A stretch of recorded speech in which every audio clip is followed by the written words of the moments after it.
नमस्कार विद्यार्थियों।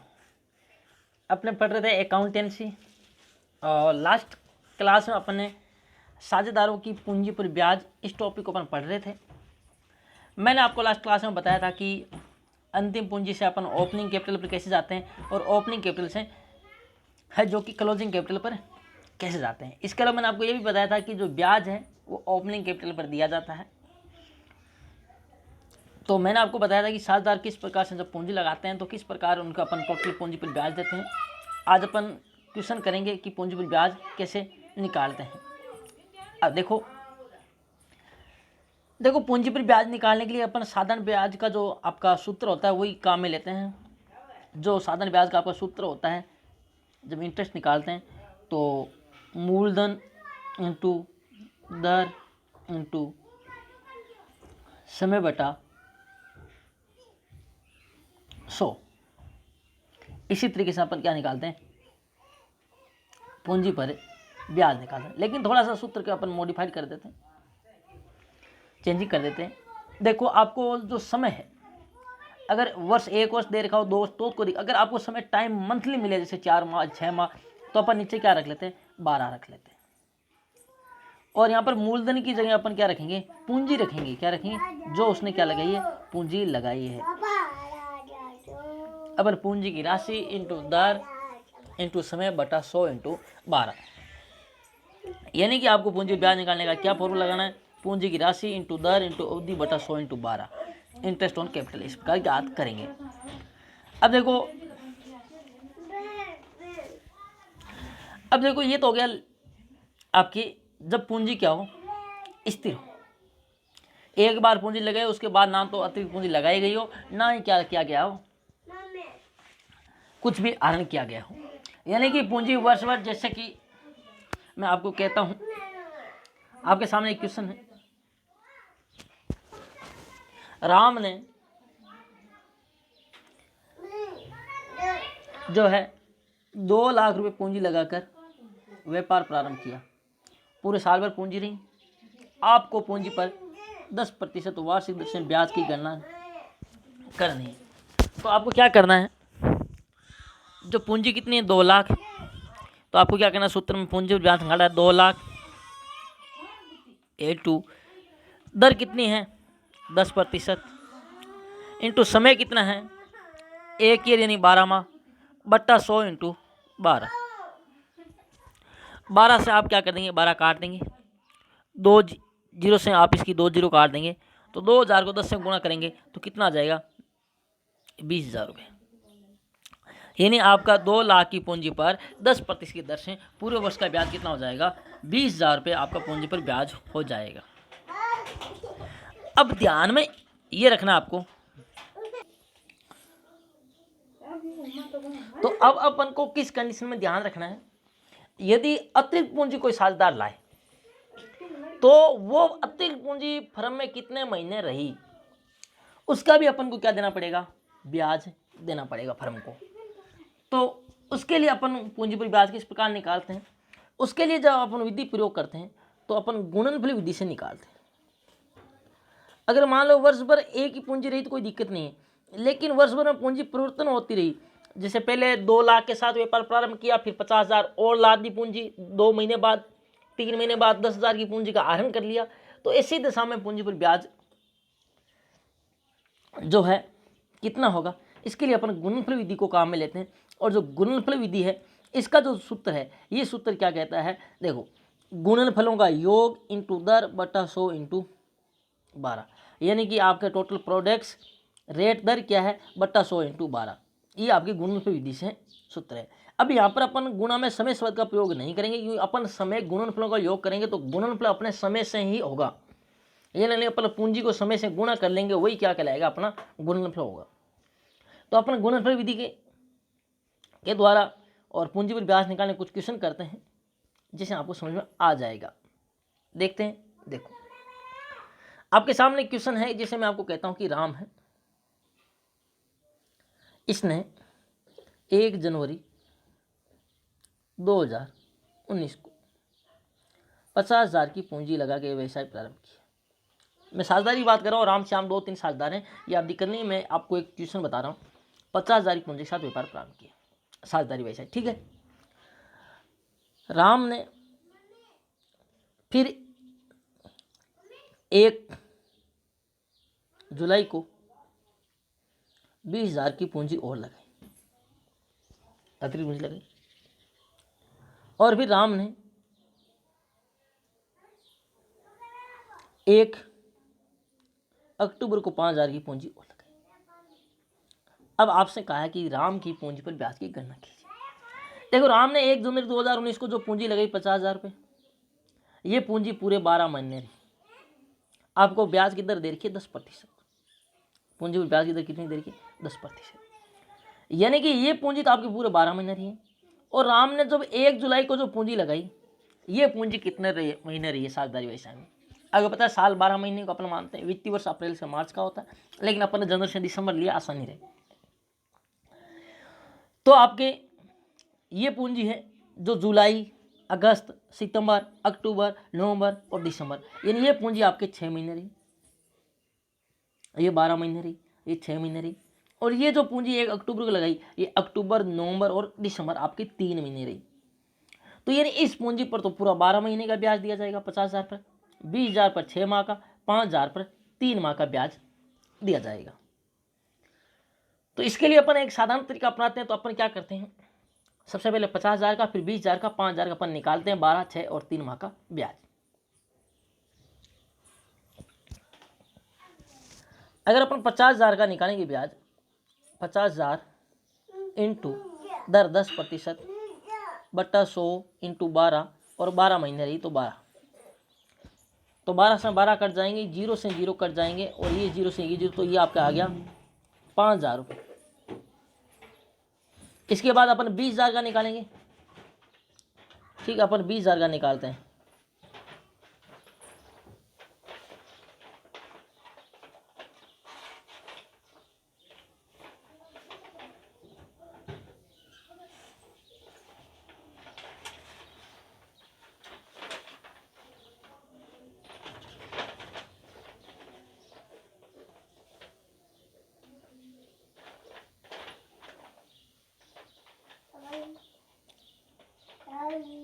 अब अपन 20,000 का निकालते हैं।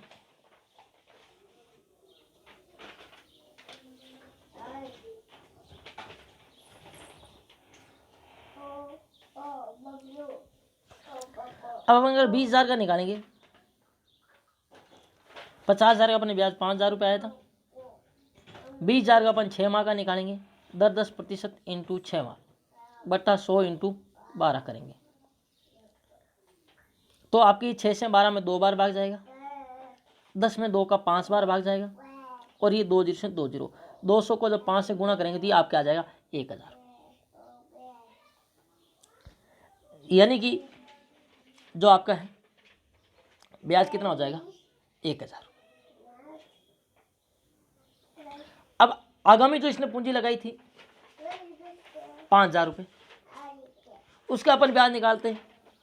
वो 3 माह के लिए रही, 5,000 इंटू 10 इंटू 3 बटा 100 इंटू 12, तो 3 का 12 में भाग जाता है 4 बार, और 1 0 से ये 0 काट देते हैं, इस 0 से ये 0 काट, 500 में जब अपन 4 का भाग देते हैं तो ये 2 बार जाएगा, ये 250, और 2 का भाग देंगे तो 125, यानी आपका टोटल ब्याज कितना आ जाएगा? 6,125 रुपये।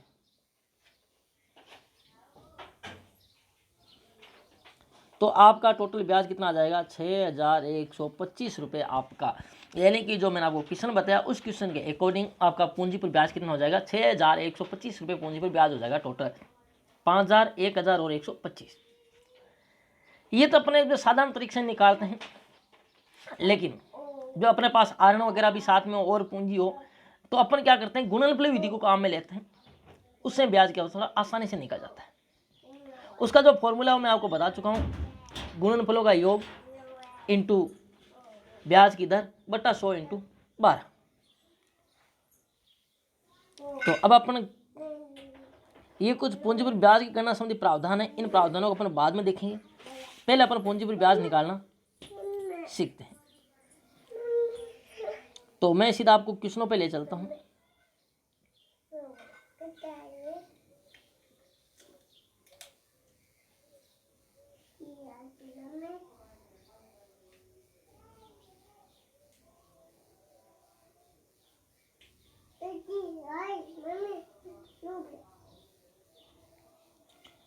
तो आपके सामने ये क्वेश्चन है।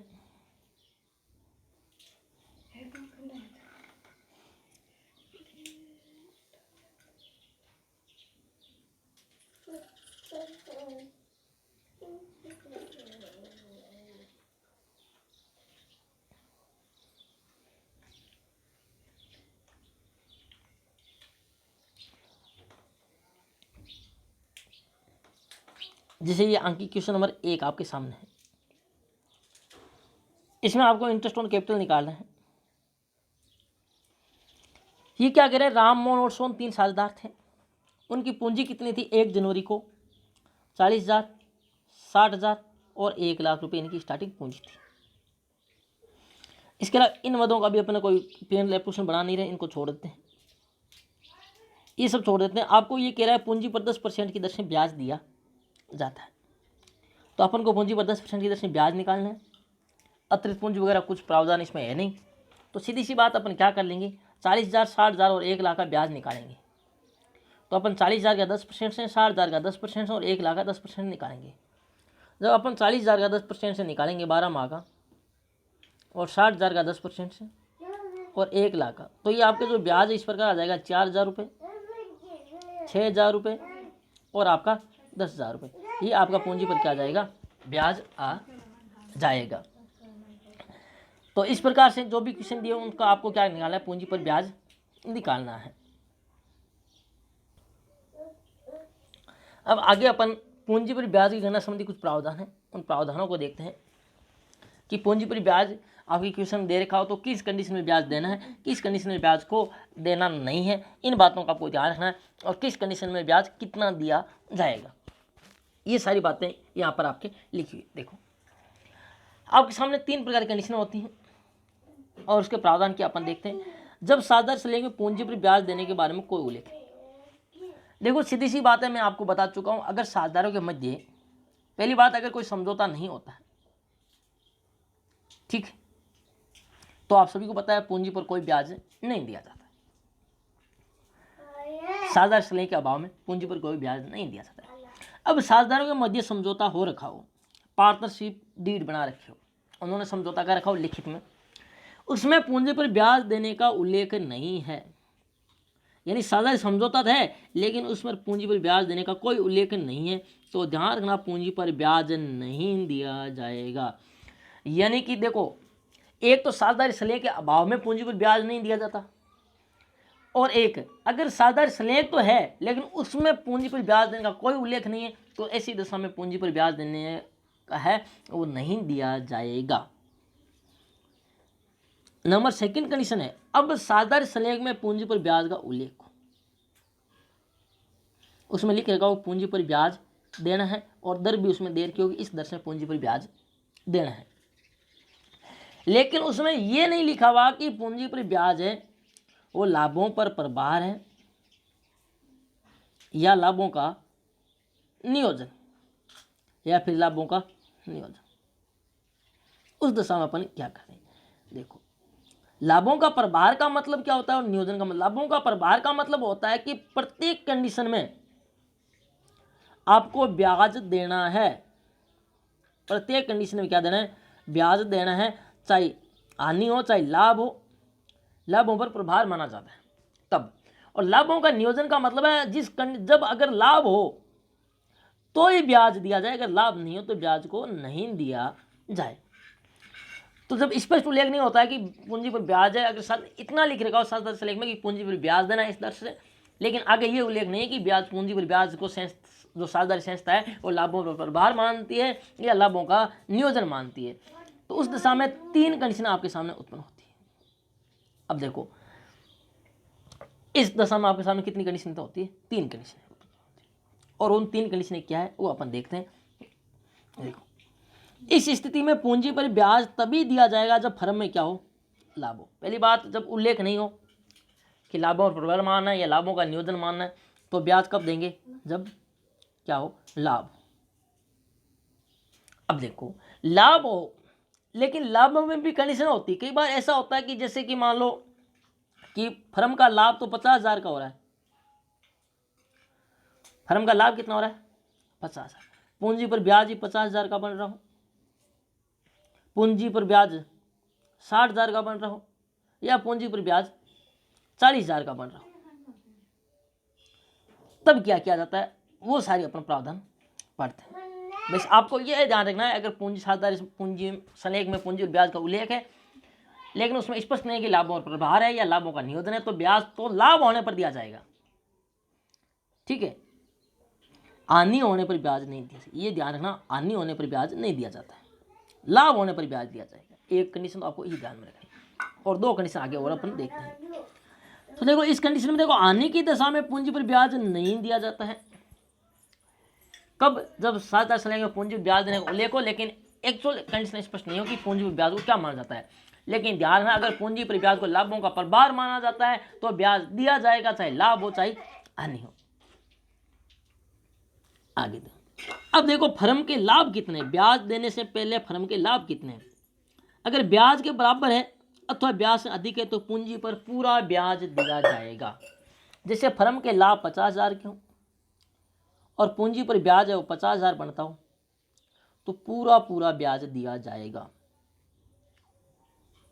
ठीक है, क्या दिया जाएगा। या फिर आपके ध्यान में ये रखना है कि अगर फर्म के जो लाभ हैं वो ब्याज के बराबर है, मान लो फर्म के लाभ ही 50,000 है और पूंजी पर ब्याज ही 50,000 बनता है, तो है ना कि पूरा ब्याज दे दिया जाएगा। या फिर लाभ क्या है, लाभ 60,000 के हैं और पूंजी पर ब्याज कितना है, 50,000 का, तो भी दे दिया जाएगा। यानी लाभ अधिक है तो पूंजी पर ब्याज आपको देना है, और लाभ बराबर है तो भी देना है। अब देखो मेन कंडीशन है ये नंबर 3, यदि फर्म का लाभ ब्याज देने से पूर्व है, ब्याज से कम हो, इस दशा में लाभों को पूंजी और ब्याज के अनुपात में बांट लिया जाएगा। अब वो एक्चुअल है, आपके सामने कंडीशन क्या है कि लाभ आपके 50,000 है और पूंजी पर ब्याज बनता है 60,000, यानी कि पूंजी पर ब्याज है वो लाभों से क्या है, अधिक है, पूंजी पर ब्याज है वो क्या है, लाभों से अधिक है। ऐसी कंडीशन में क्या किया जाएगा, जो लाभ है 50,000, इस लाभ को बांटा जाएगा। क्या किया जाएगा, लाभ को बांटा जाएगा, और लाभ को बांटा किस में जाएगा, ये बात इंपॉर्टेंट है, तो ध्यान रखना, लाभ है उनको जो पूंजी पर ब्याज का अनुपात है, यानी इन्होंने जो पूंजी लगाई थी और उस पूंजी के आधार पर इनका जो ब्याज निकलता है, उस ब्याज का जो रेशियो है, अनुपात है, जैसे 3:1 हो सकता है, 2:1 हो सकता है, जो भी हो, उसमें इसको बांटा जाएगा। ध्यान ये रखना, यानी कि लाभ कम होने की दशा में जो पूंजी पर ब्याज है उसको क्या किया जाएगा, पूंजी पर ब्याज के अनुपात में लाभों को क्या कर देंगे, बांट देंगे। और साधारण सलेख में नंबर 3 कंडीशन स्थिति है, साधारण सलेख में पूंजी पर ब्याज को लाभों पर क्या माना जाए, प्रभार माना जाए, यानी कि लाभों पर प्रभाव आने का उल्लेख हो, यानी कि पूंजी पर ब्याज देना ही देना है, चाहे लाभ हो चाहे हानि हो। तो ऐसी दशा में फर्म को लाभ हो चाहे हानि हो, ब्याज देना पड़ेगा, और इसको लेखा कहाँ करेंगे, P&L अकाउंट में क्या करेंगे, डेबिट में करेंगे, क्योंकि ये क्या है, आपके लिए क्या है, हानि है, फर्म के लिए खर्चा है, इसको P&L अकाउंट में डेबिट में लिखेंगे। और आप सभी को पता है कि जो लाभों पर प्रभार मद है मैंने आपको बताई थी, उन सबको P&L अकाउंट में लिखते हैं। ये मैंने आपको बताया था, पीछे मैंने आपको बताया था मैनेजर का है, या मैंने आपको बताया था चाहे उस फर्म का भवन में किराया जिसमें व्यापार चल रहा हो, या साझेदार के ऋणों पर ब्याज, इन सबको मैंने आपको बताया लाभों पर प्रभार मद मानी जाती है और इनको P&L अकाउंट में लिखते हैं। तो इसको भी फिर अपन लाभों और प्रभार मान अगर दे रखा है स्पष्ट उल्लेख पूंजी पर ब्याज को, तो इसे भी P&L में ही लिखेंगे, ना कि P&L एप्रोप्रिएशन अकाउंट में।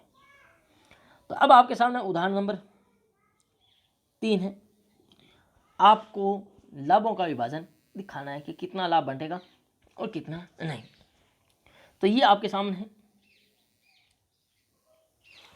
उदाहरण नंबर 3।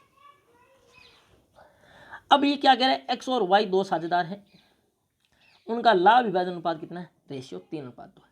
यानी कि उनका प्रॉफिट शेयरिंग रेशियो 3:2 में लाभों को बांटते हैं। पूंजी 2 लाख और 1 लाख है, इसने 2 लाख पूंजी लगाई और इसने 1 लाख पूंजी लगाई है। आपको निम्न दशाओं में लाभों का विभाजन दिखाना है। देखो कंडीशन नंबर 1 है कि साधारण स्लैब में पूंजी पर ब्याज के संबंध में कोई प्रावधान नहीं है, तब वर्ष के लाभ कितने, 60,000 रुपये। देखो अब क्या लिख रखा है, साधारण स्लैब है, यानी साधारण मजी साधारण समझौता है, और पूंजी पर ब्याज के संबंध में कोई प्रावधान नहीं है, तो क्या किया जाएगा आपको पता है, वर्ष के लाभ 60,000 रुपये, इनको क्या कर दिया जाएगा, 3:2 में क्या कर देंगे, बांट देंगे। और 60,000 को 3:2 में बांटेंगे तो आपको मैंने बांटना बताया था, 60,000 इंटू पहले एक्स को बांटेंगे तो 3/5, फिर वाई को बांटेंगे तो 60,000 इंटू 2/5, यानी अनुपात बटा अनुपातों का योग। तो ये आपका हो जाएगा 36,000 और ये आपका हो जाएगा 24,000 लाभ। यानी पूंजी पर ब्याज का कोई प्रावधान नहीं है, तो पूंजी पर ब्याज नहीं दिया जाएगा। नेक्स्ट कंडीशन आपके सामने है, यदि साझा श्रेणी में पूंजी पर ब्याज के लिए 10% प्रतिवर्ष का प्रावधान है और वर्ष की हानि कितनी है, 60,000 रुपये। अब देखो आपको क्या कहा गया, पूंजी पर ब्याज का प्रावधान तो है पार्टनरशिप डीड में, लेकिन हानि है फर्म में कितनी, 60,000। और मैंने आपको बताया था जब तक साधारण श्रेणी में स्पष्ट नहीं हो कि लाभों पर भार है या लाभों का नियोजन है, तो ऐसी दशा में हानि होने पर पूंजी पर ब्याज नहीं दिया जाता, तो इनको पूंजी पर ब्याज नहीं दिया। नंबर 2 कंडीशन में पूंजी पर ब्याज नहीं दिया जाएगा एक्स और वाई को। नंबर 3 क्या है, साधारण स्लैब में पूंजी पर ब्याज के लिए 10% प्रावधान तो है और वर्ष के लाभ कितने हैं, 60,000 रुपये। अब पूंजी पर ब्याज देना है, वर्ष के लाभ 60,000 है। अब देखो इनका पूंजी पर ब्याज बनता कितना है, 2 लाख का 10% होता है 20,000 और 1 लाख का 10% वर्ष भर का होगा 10,000, यानी लाभ 60,000 रुपये, इनका ब्याज टोटल कितना बनता है, 30,000। तो बिल्कुल दिया जाएगा, एक्स को 20,000 रुपये, वाई को 10,000 रुपये ब्याज दिया जाएगा, पीछे बचे हुए 30,000 रुपये लाभों को, 60,000 में से 30,000 ब्याज के लिए, पीछे बचे 30,000 लाभों को ये 60,000 एक्स और वाई 3:2 में बांट लेंगे और 30,000 को 3:2 में बांटेंगे तो ये आपके 18,000 और 12,000 आ जाएगा। नेक्स्ट कंडीशन, अगली 4 नंबर कंडीशन है कि साधारण श्रेणी में पूंजी पर ब्याज के लिए 10% प्रतिवर्ष का प्रावधान तो है और वर्ष के लाभ कितने, 18,000, जबकि इनका ब्याज ही कितना बनता है, एक्स का 20,000 और वाई का 10,000। अभी क्या है, इनका ब्याज 30,000 है और लाभ कितना है, 18,000। यानी कि कहने का मतलब ब्याज अधिक है और लाभ क्या है, कम है। अभी मैंने आपको ऊपर कंडीशन में बताया था कि ब्याज अधिक होता है और लाभ कम हो, तो क्या करते हैं, जब साधारण स्लैब में अभी भी ध्यान रखना, ये उल्लेख नहीं है कि ब्याज को लाभों पर प्रभाव माना जाता है या नियोजन माना जाता है। तो मैंने क्या कहा था, अगर ये उल्लेख नहीं हो प्रभार या नियोजन, कुछ उल्लेख नहीं है इसमें, तो अपन क्या करते हैं, लाभ और के, तो मैंने आपको बताया था कि पूंजी पर ब्याज के अनुपात में लाभों को बांटते हैं। अब देखो, अब अपन पूंजी पर ब्याज का अनुपात क्या है, तो इनका पूंजी इनकी 2 लाख और 1 लाख, ध्यान रखना पूंजी का अनुपात नहीं लेना है, आप सीधा 2:1 नहीं कर सकते, आपको पूंजी पर ब्याज का अनुपात लेना है। तो पूंजी पर ब्याज कितना बनता है, 2 लाख का 10% 20,000 और 1 लाख का 10% 10,000।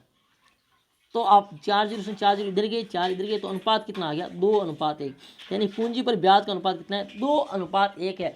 तो 2:1 में इस 18,000 को बांटेंगे, ना कि इस 18,000 को 3:2 में। लाभ ब्याज अनुपात में नहीं बांटेंगे, इनको पूंजी पर ब्याज अनुपात बांटेंगे। तो 18,000 को 2:1 बांटेंगे, 2/3 और 18,000 इंटू 1/3, ये एक्स का हो जाएगा और ये वाई का हो जाएगा। तो ये आपके 12,000 और ये 6,000 रुपये इनको बांटेंगे। तो इनका पूंजी ब्याज इनको इस प्रकार मिलेगा, 12,000 और 6,000। 5वीं कंडीशन आपके सामने है कि साधारण श्रेणी में पूंजी पर ब्याज के लिए 10% का प्रावधान है, वर्ष के लाभ 18,000 रुपये और पूंजी पर ब्याज को लाभों का क्या माना गया है, प्रभार माना गया है। यानी कि आपको लाभ पूंजी पर ब्याज देना है, चाहे लाभ हो चाहे क्या हो, हानि हो। तो अपन को क्या करना है, जो पूंजी है 2 लाख 1 लाख, उस पर ब्याज निकालना है। तो ब्याज कितना आएगा आपके, 20,000 और 10,000 रुपये पूंजी पर ब्याज आएगा। 20,000 और 10,000 रुपये ब्याज आएगा। अभी अपन निकाल चुके कितनी बार, 20,000 और 10,000 रुपये। 20,000 और 10,000 रुपये को जब अपन, आपके पास लाभ कितने, लाभ 18,000 रुपये, लाभ 18,000 रुपये और पूंजी पर ब्याज है वो कितने हैं, लाभ 18,000 रुपये, पूंजी पर जो ब्याज है वो आपका बनता है 30,000 रुपये। तो आपके 12,000 रुपये क्या पड़ रहे हैं, कम पड़ रहे हैं। तो भी 12,000 रुपये कम पड़ रहे हैं तो भी आपको ये 20,000 और 10,000 रुपये क्या करने पड़ेंगे, पूंजी पर ब्याज दिया जाएगा। और ये जो 12,000 रुपये कम पड़ रहे हैं इसको क्या किया जाएगा, P&L अकाउंट में, लाभ हानि खाते में डेबिट किया जाएगा, क्योंकि ये लाभ और क्या है, प्रभार है। तो ये 12,000 रुपये कहाँ लिखे जाएंगे, P&L अकाउंट में लिखे जाएंगे, जो कि आपके कम पड़ रहे हैं। तो आप इन पांचों कंडीशनों से आप निकालना समझ गए होंगे, सीख गए होंगे। तो आपको इन पांचों कंडीशनों को एक बार दोबारा करना है तो आपको अच्छे समझ में आएगा। इनको पूंजी पर ब्याज और प्रावधान को आपको ध्यान से पढ़ना है और इसको याद करने की कोशिश करना है, समझने की कोशिश करना है। इसके अलावा आपको ये सूत्र पूंजी पर ब्याज और साधारण विधि से और आपके गुणनफल विधि से, इसको भी आपको क्या करना है, याद करना है। तो आज के लिए इतना ही, और नेक्स्ट क्लास में अपन आगे और पढ़ेंगे। आप इनको क्वेश्चनों को है आप समझने की कोशिश कीजिए और इनको क्या कीजिए, आप मिलाते रहिए। तो आज के लिए इतना ही, धन्यवाद।